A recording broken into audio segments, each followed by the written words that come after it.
DJ Raja Babu, DJ Raja Babu, Hashim Para, चरेला, Hashim Para, चरेला, Hashim Para.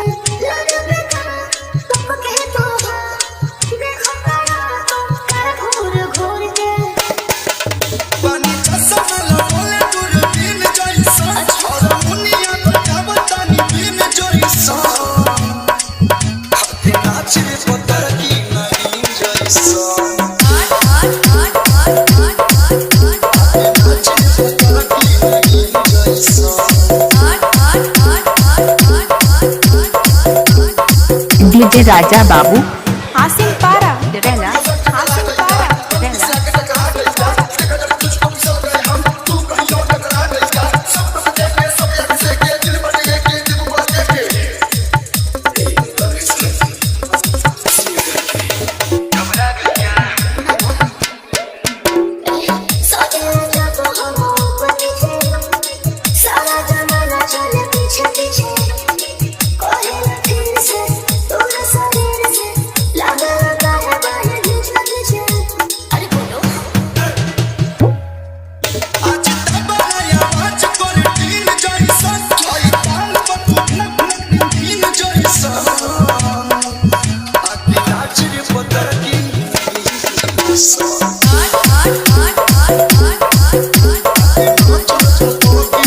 DJ Raja Babu, DJ Raja Babu, Hashim Para, चरेला, Hashim Para, चरेला।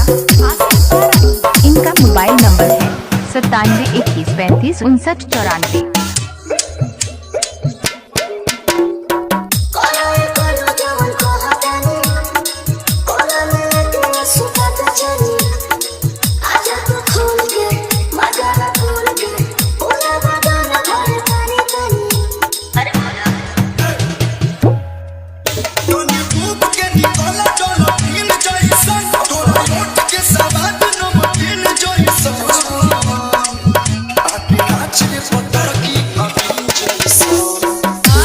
DJ Raja Babu, DJ Raja Babu, Hashim Para, चरेला,